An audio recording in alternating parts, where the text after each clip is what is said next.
Today I want to talk about miracles of God's mercy.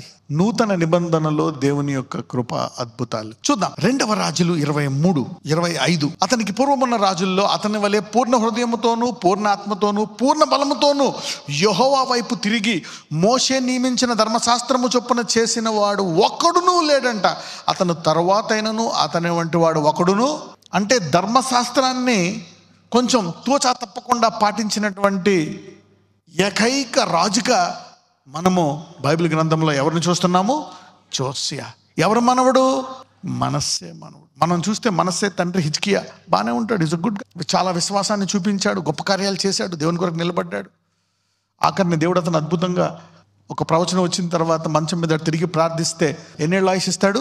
So this man, మరి అలాంటి కొడుకు మనస్సే అలా తయారయ్యాడు. ఇక్కడ చూస్తే మరి ఇక్కడ మనము దేవుని యొక్క శాపము చూడలే మనవడి మీద. గొప్ప అంటే తన తండ్రి ఏదో దావీదులాగా, సమూయేలులాగా గొప్ప దైవజనుడు లాంటి ఆశీర్వాదం మనము ఒక శాపము చేసినటువంటి ఒక వ్యక్తి మనవడి జీవితాన్ని చూస్తున్నాం. అందుకే నేను టైటిల్ పెట్టాను, మిరకల్స్ ఆఫ్ గాడ్స్ మెర్సీ. ఆ మధ్యలో ఆ మనిషిని దేవుడు మారుస్తాడు, ఆ పాప జీవితాన్ని ఆపేస్తాడు. అతని కొడుకు మీద రావాల శాపాన్ని, కానీ దేవుడు మార్చేస్తాడు. మెర్సీ. దానికి 2 ఉదాహరణలు కూడా చెప్పాను నేను. తప్పిపోయిన కుమారుడు ఆస్తి పట్టుకెళ్ళిపోయి మొత్తం పాడు చేసి వచ్చిన తర్వాత ఇంట్లోంచి ఏం చేయాలి? తండ్రి వాడిని గెంటేయాలా. కానీ ఇక్కడ కర్మ అనేది నెరవేరిందా? నెరవేరలేదా? ఇక్కడ 100% రివర్స్ కర్మ జరిగింది. ఏం జరిగింది? అతను వస్తున్నప్పుడు ఆ తండ్రి ఏం చేశాడు? ఫస్ట్ అతన్ని ఆ పందులు పొట్టు తినుకుంటూ అక్కడ దొర్లుకుంటూ ఉండే వ్యక్తిని పట్టుకొని హత్తుకొని ఏం చేశాడు? ముద్దు పెట్టుకున్నాడు, బట్టలు మార్చాడు, హాయిగా మగ్గ స్నానం చేయించుంటాడు. తర్వాత ఉంగరం పెట్టాడు. ఆ తర్వాత కొవ్విన దూడ సొంత అన్న. అతను చూసి అసూయపడాలా, లేక నా తండ్రి ఇంత ప్రేమ గలవాడా, ఇంత మంచివాడా అని ఆనందించాలా? రివర్స్ చేశాడు. Sometimes you need to see God blessing somebody, intervening their sinful life, intervening their cursed life and reversing their life. You need to say, praise the mercy of God. Somebody say, praise the mercy of God. దేవుని కృప కొరకు వందనాలు. Sometimes you need to praise God for his mercy. ఆయన గుణాలను మనం పొగడాలా. ఆయన కనికరము గలవాడు, ఆయన పరిశుద్ధుడు. Yes, you need to honor his holiness, honor his righteousness, honor his love. You need to honor all his qualities of life. ఇంకొక ఉదాహరణ కూడా చెప్పాను. పొద్దున్న నుంచి సాయంకాలం పనిచేస్తే 1 దినార్ ఒప్పుకున్నాడు. తర్వాత మధ్యాహ్నం వెళ్తే ఇంకా నుంచున్నారు అక్కడ. పొద్దున్న నుంచి నుంచున్న వాళ్ళని పిలిచాడు. తర్వాత ఇంకొక గంట ముందు పని అయిపోతుంది అనగా వెళ్తే వాళ్ళు పొద్దున్న నుంచి నుంచొని ఉన్నారు, వాళ్ళని కూడా తెచ్చుకున్నాడు. అందరికి ఎంత ఇస్తాడు? అయితే వీళ్ళందరూ చూసి వాళ్ళు ఈ ఓనర్ చేసిన పని, అంటే పొద్దున్న నుంచి నుంచున్నారు, had they been given their opportunity they would have worked కదా. వాళ్ళకి పనిస్తే పని చేసేవారే కదా, లేక నుంచున్నారు. కాబట్టి ఇతను న్యాయంగా దినారం ఇస్తే వాళ్ళందరూ అన్నారు వాళ్ళు పని చేయలేదు, వాళ్ళకి ఇవ్వలేదు. కానీ ఓనర్ అంత మంచోడు చూడు అని అన్నారా? లేక ఓనర్ని అలా ఇచ్చినందుకు వాళ్ళు బాధపడ్డారా? బాధపడ్డారు. So God does some miracles in your life.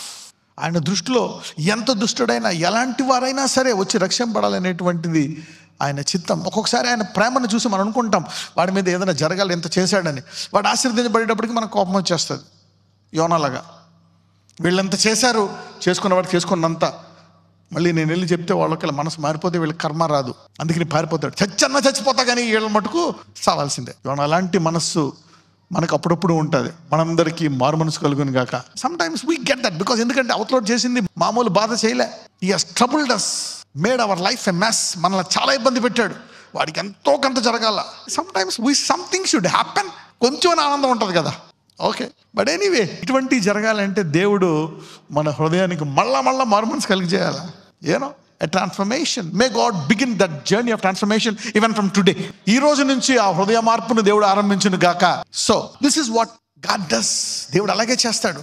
So ఈ వ్యక్తి ఇంత చక్కగా చేసినా సరే, ఇంత ఆజ్ఞలు పాటించిన అటువంటి రాజులు ఎవరూ లేరంట. అతని జీవితము ఏమైందో చూద్దాం. 2వ రాజులు 23:26 నుంచి 30 వరకు చదువుకుందాం. అయినను మనష్షే యెహోవాకు పుట్టించిన కోపమును బట్టి ఆయన కోపాగ్ని ఇంకను చల్లారకుండా యూదా మీద మండుచునే ఉండెను. అయినను మనష్షే యెహోవాకు పుట్టించిన కోపమును బట్టి ఆయన కోపాగ్ని ఇంకను చల్లారకుండా యూదా మీద మండుచునే ఉండెను. You need to underline with the red pen. ఇతను ఇంత మారినా, ఇంత చేసినా దేవుని కోపం పోయిందా? పోలేదంట. యూదా మీద మండుతూనే ఉందంట. అయితే ఏం జరిగింది చూద్దాం. కాబట్టి యెహోవా, నేను ఇశ్రాయేలు వారిని వెళ్ళగొట్టినట్లు యూదా వారిని నా సముఖమునకు దూరముగా చేసి నేను కోరుకొనిన యెరూషలేము పట్టణమును నా నామమును అచ్చట ఉంచుదునని నేను చెప్పి ఉన్న మందిరమును నేను విసర్జించుదనని అనుకొని ఉండెను. దేవుడు ఒక డెసిషన్కి వచ్చేసాడు ఫైనల్గా. ఈ వ్యక్తి మనవడి మీదకి శాపం రాలే, కానీ మనవడికి ఒక ఆశీర్వాదం పెట్టాడు. నీ కాలంలో నువ్వు ఇటువంటి శాపాలేమీ చూడవు అని చెప్పాడు. ఒక ఆశీర్వాదం అయితే వచ్చింది అతని కాలంలో. You won't see all this things, నువ్వేమీ చూడవు. అంటే వేరే దేశం వచ్చి మిమ్మల్ని బానిసలుగా తీసుకెళ్ళిపోయి నిన్ను జైల్లో పెట్టి ఇబ్బంది పెట్టి కళ్ళు పీకేసి ఇవన్నీ ఉంటాయి బానిసల్లాగా, అవేమీ నువ్వు చూడవు అని దేవుడు చెప్పాడు. కానీ చూద్దాం ఏం జరిగిందో. యోషియా చేసిన ఇతర కార్యములను గూర్చియు అతడు చేసిన దాన్ని అంతటి గూర్చియు యూదా రాజుల వృత్తాంతముల గ్రంథమందు అతని దినములందు ఐగుప్తు రాజైన ఫరోనెకో అషూరు రాజుతో యుద్ధము చేయుటకై యూఫ్రటీసు నది దగ్గరకు వెళ్ళుచుండగా తన్ను ఎదుర్కొని వచ్చిన రాజైన యోషియాను మెగిద్దో దగ్గర కనుగొని అతని చంపెను. ఒక యుద్ధంలో ఏమైందంటే యెషయారాజు చనిపోయాడు. ఇంత చక్కగా ధర్మశాస్త్రాన్ని పాటించిన వ్యక్తి ఏమైపోయాడు? ఎందుకు? దేవుని ఉగ్రత చల్లారలే. ఇతని కుటుంబం అందరూ బాగానే ఉన్నారు, ఇతను ఒక్కడే చనిపోయాడు. ఇతని కాలంలో అంతా బాగానే ఉంది. Everything during his reign was fantastic. అందరూ దేవుని ఆరాధిస్తున్నారు. బట్ కొంచెం ఇక్కడ బాధ, అతని మరణము కొంచెం శత్రువు చేతిలో జరగడం వల్ల దేవుని ఉగ్రత కనపడుతుంది. Still a ray of anger had hit him.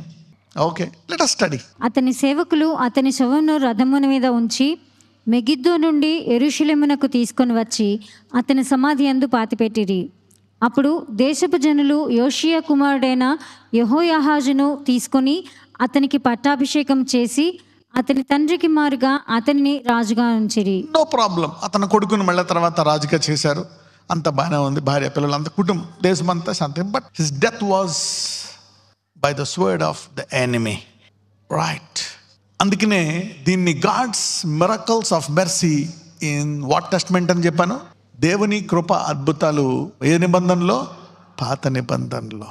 So ఒకవేళ యెషయా కొత్త నిబంధనలో ఉండుంటే దేవుని ఉగ్రత అతని మీదకి వచ్చేది కాదు. ఎందుకంటే మానవుని యొక్క ధర్మశాస్త్ర క్రియల ద్వారా దేవుని ఉగ్రత పోదు. కేవలము యేసయ్య మీద పడి శిలువ మీద ఘోర మరణము తర్వాతే ఆయన ఉగ్రత మొత్తం పోతుంది. You see now? Now let us study some of the scriptures. Hebrews 8:5.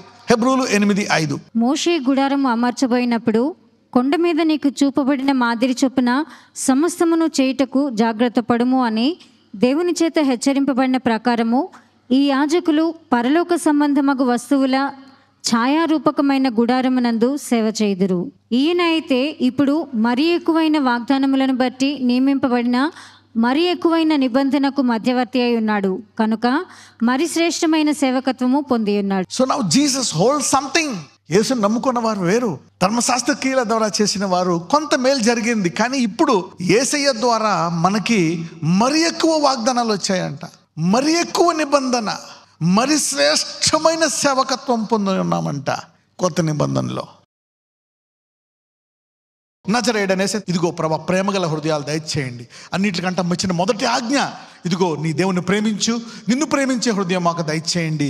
ద్వేషము, పగ, కోపము తీసివేయ Lord. Uproot that hatred my Lord. మమ్మల్ని చాలామంది ఇబ్బంది పెట్టారు. They hurt us so badly. చాలా ఇబ్బంది పెట్టారు నాయన, మేము క్షమించలేము, కానీ మాకు అసాధ్యము, నీకు సాధ్యము. ఆ పరలోక గుమ్మాల్లో ఏ అడ్డు రాకుండా, ఆ ద్వారాల గుండా నిత్యము నీతో జీవించడానికి అర్హులుగా ఉండేటట్లు ఈ ఫలాలు మా జీవితంలో దయచేయమని ప్రార్థిస్తున్నాము తండ్రి. ఆమేన్.